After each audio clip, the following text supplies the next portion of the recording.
All right, here we go. Football is 4. Andrew DiCecco, powered by InsideTheBirds.com. Andrew, of course, you can read his Eagles coverage all season long at 97.3 ESPN.com. He's got a story up right now on the Eagles running back situation. We'll dive into that and more as we're joined for Football at 4 with Andrew DiCecco here on the Boardwalk Honda Hotline. Happy Friday, Andrew. What's up, pal? Doing well, guys. How are you? It doesn't feel quite like Memorial Day weekend with the rain and everything that's going on, but I'm feeling like this weekend's going to be a good one. I saw that you liked my article on the craft beer IPAs. Are you an IPA guy? Yeah, I am, actually. I've been trying to figure out a good one for this weekend because, there's so many out there. I actually live right down the street from Victory Brewing, so I always have that option. Oh, all right. Well, I got a nice list up if you want to take off any there, and this should be a fun weekend. Let's get into it here. Football at 4, Andrew, right now at 97.3 ESPN.com. This is kind of an interesting topic. You have a preview of the battle of the backup running back. So much talk has been about Carlos Hyde, Devonta Freeman. Do they need to go that route, or is there enough interesting names on the current roster that will suffice?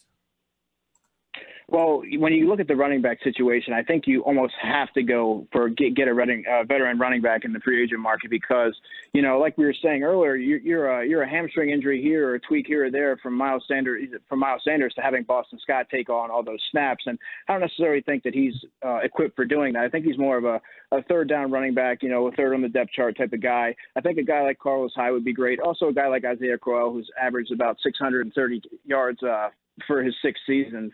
And he's only 27 years old, so I think he'd be another good option. But, kind of when you look at the running backs, there's some intriguing names there, Mike. You got Elijah Holyfield, who, let's face it, he had 1 year of production at Georgia. He ran for 1,000 yards. He was stuck behind Sonny Michel and Nick Chubb. If he stays for a senior year, we're talking about a draftable running back. He's 22 years old, so you got great value there. You essentially got a guy for free without having to invest a draft pick. Mike Warren is another guy who left school early. He had, I believe he had nearly 3,000 yards of all-purpose yards and 36 touchdowns in 2 seasons at Cincinnati. He elected to enter the draft after his junior season, so that's another great value pick. And then, you look at Adrian Killins, who I had a chance to see at the Shrine Bowl. He's very small. I believe he was 5'8", 165 pounds. He was listed at that then. So when I saw him, I remember saying to someone, I was like, I don't think this guy's going to get drafted, but his speed is special. It's good enough to get him into a training camp and maybe even onto a active roster eventually. But he's a dynamic. He's one of the fastest players in the entire draft and was one of the fastest players in the country last season. So they have some names there. Interesting names, to say the least. As you mentioned, they kind of come in all shapes and sizes. What's the right complement then to Myles Sanders and Boston Scott? 2 guys who do different things. What's the guy in the middle that would be the best kind of fit? Well, out of the ones that I wrote about today, I would say Mike Warren because he's got that power element, but he also has some finesse to his game. He caught 51 passes at Cincinnati, so he does have that element to his game.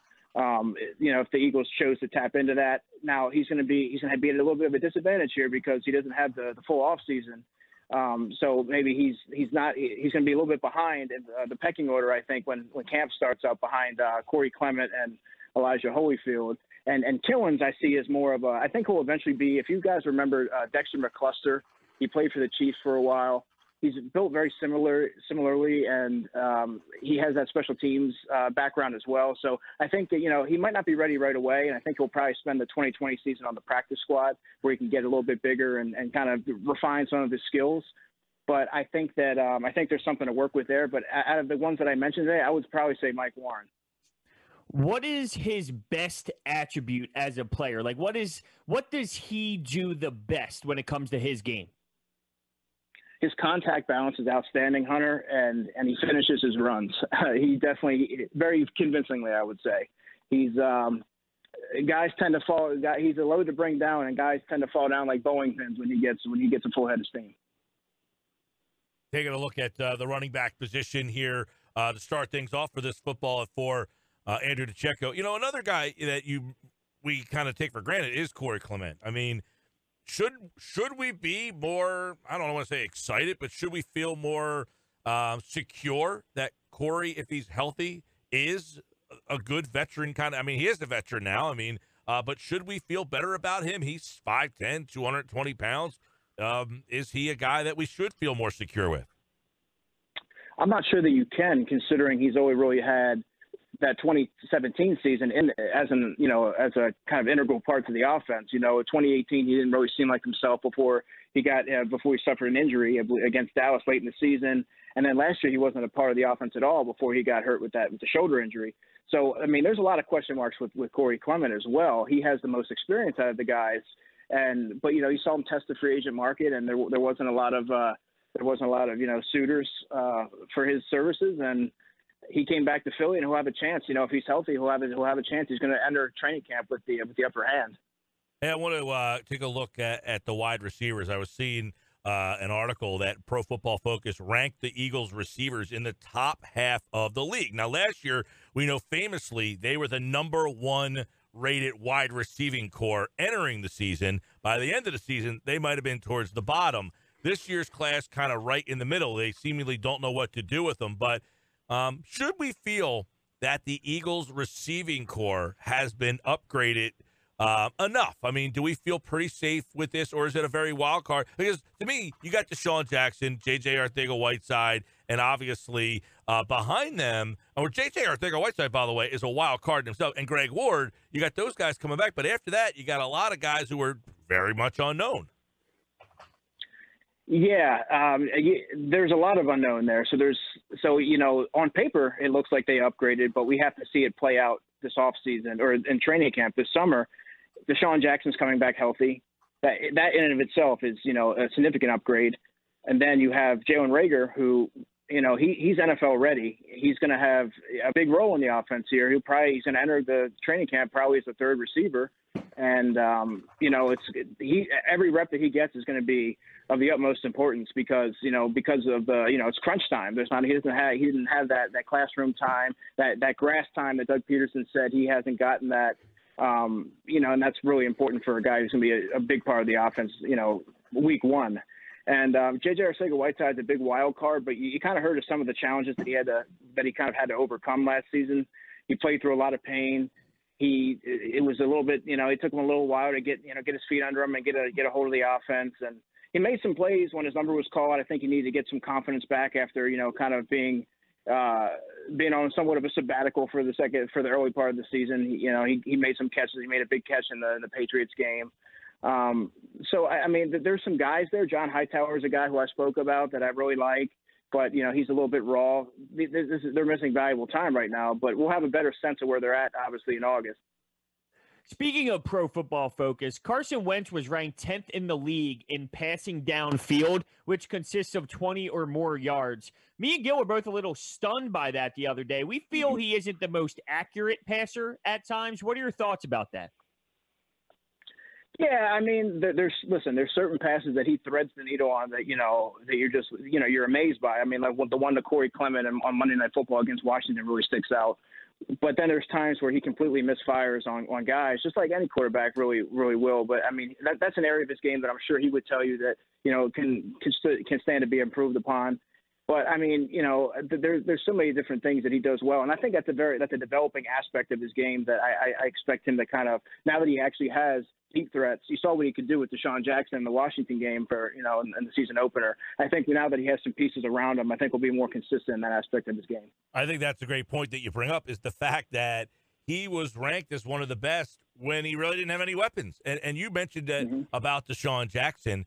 I mean, Hunter asked me a question yesterday. How many more touchdowns do we foresee him throwing? I mean, last year, I think people forget he threw 27 touchdowns last year with basically no weapons. So, to me, the Deshaun Jackson, the one game he had with him, if that's any indication, he's up for a huge year. And then you add Reagor in there. The fact that he was ranked 10th, for whatever that means in terms of the deep ball, I think that will only go up.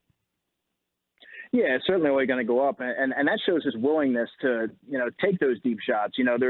There's been some talk that he hasn't been, he's doesn't necessarily like to take those risks, but I don't necessarily agree with that. I think that he took the shots when they were there, and now that he has, listen, he was working with guys like Robert Davis and Deontay Burnett and Greg Ward. Greg Ward did a great job, but he's more of a slot receiver. So I think that he made the most of what he had. But now that he actually has these pieces, these dynamic pieces around him, and I think he's really going to elevate his game. And I wouldn't necessarily say that I wouldn't rule out 40 touchdowns for Carson this year. There you go. What was my number? Wow. 38. You went 38, and I thought that was too high. I went around 31 because I just feel like these big bombs, these explosive plays, yeah, that's going to add touchdowns to maybe Deshaun Jackson and some of the speed guys, but then you would think it would take away from maybe a Zach Ertz touchdown in the red zone. See, Andrew, this is where I don't see if you agree or not. I feel like if the Eagles offense averaged 23 a game last year with what they had, they're going to average, 30, 28, 29, 30 points a game, which means the same touchdowns will be scored, but you're going to be adding touchdowns. Yeah, and let's not forget that you're going to have Boston Scott for a full season. You saw what he could do in the passing game. Now you got him from week one. Myles Sanders is ready to take that next step in his career. Should have a big sophomore campaign. Should see anywhere from 18 to 20 touches by my estimation. And Greg Ward, who was your top receiver, now is your fifth or sixth guy. So and he's proven that he's well adept at making plays. And you have Deshaun now. You have all these different parts and components that are it'll be interesting to see how they all mesh together. But he has so many more options now that I don't see how he can't reach that 38 to 40 touchdown range. No, by the way, Eagles last year averaged 24 points a game. So if they average another touchdown, they're going to be around 30, 31 points a game, which, by the way, last year the league-leading Baltimore Ravens averaged 33. The next highest team was 29.9. So we're essentially saying that adding Deshaun Jackson could make this one of the top offenses in the league. I mean, is that too aggressive? No, especially with when you look at the pieces that the coaches that they added. You got Rich Scangarello as a senior offensive assistant. You got Andrew Briner, of course, from Mississippi State. He'll be the passing game analyst.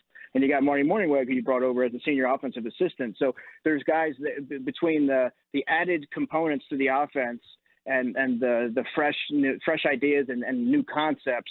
I think you're going to see a kind of an explosive Eagles offense is going to challenge for one of the best in football. How much impact do you think these coaches are really going to have on the offense? Because at the end of the day, it is Doug Peterson's offense, and I just feel like maybe there's almost too many voices in there.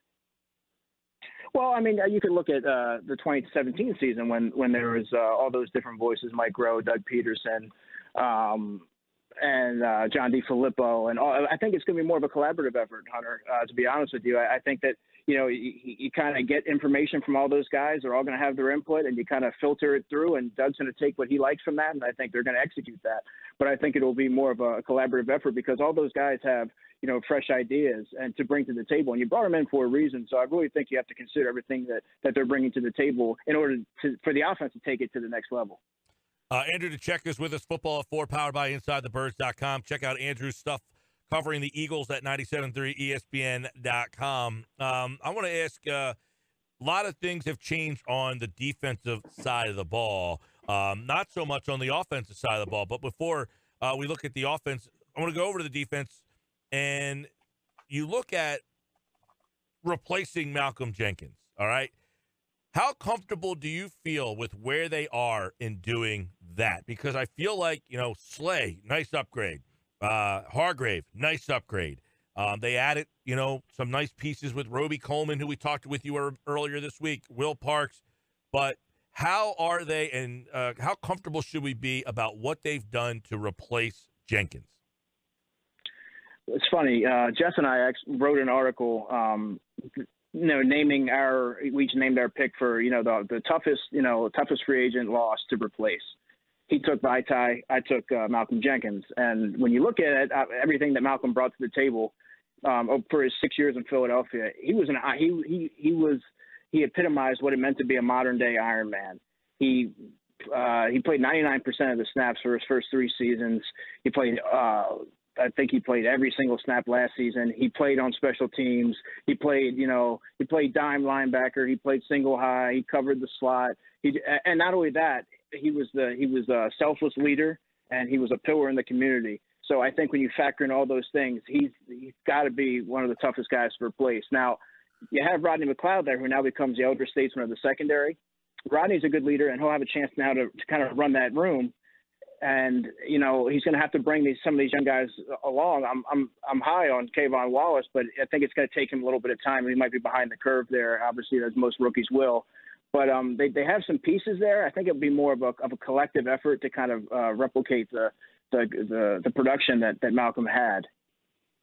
Looking at this article on InsideTheBirds.com, and I love the way that Jeff started his off. I literally can't believe I'm writing this in terms of Vaitai being his pick. But what about replacing Vaitai? I brought this up to Adam yesterday. Could it possibly be Jason Peters? I suppose it could be, but the way I've always been a proponent, Hunter, that you got to let your young players play. Give them the benefit of the doubt. And if it turns out that that plan goes awry for whatever reason, you still have Jason Peters on speed dial. And I'm sure he's not in a hurry to get in there for training camp as it is. So you let Matt Pryor, let him go out there and try and be that swing tackle. Listen, Vaitai is a tremendous loss, arguably one of the biggest loss of the Eagles offseason, because you don't really realize what you have until he's gone. It's that old saying, but he was able to play guard, he could play tackle, and he could play. Let's face it, he was a Super Bowl starting tackle. And he filled in when necessary and admirably at times. So I think that when you look at the roster now, Matt Pryor's their veteran, their veteran reserve, and that's not ideal. But let's see what he can do. Having gotten his feet wet last season, let's see what he can do in the off season, and if he can put it all together in training camp to be that swing tackle that they drafted him to be. Hey, by the way, we opened this conversation up with running back, the backups. What about Myles Sanders? I mean, he has been very active recently on social media. He was on Sirius XM NFL radio, basically saying, he's mentioned about being the MVP of the league. How secure are you with what kind of season Sanders will have as the lead back? Do you view him as a bona fide, I don't want to say bell cow 3-down back, but is he going to be like a top half of the league running back? I do. There's an article that I wrote, and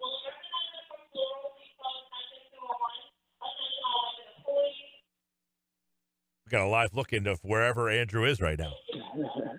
Yeah, there's an article I did, and I put Myles Sanders as the 11th ranked running back going into the 2020 season.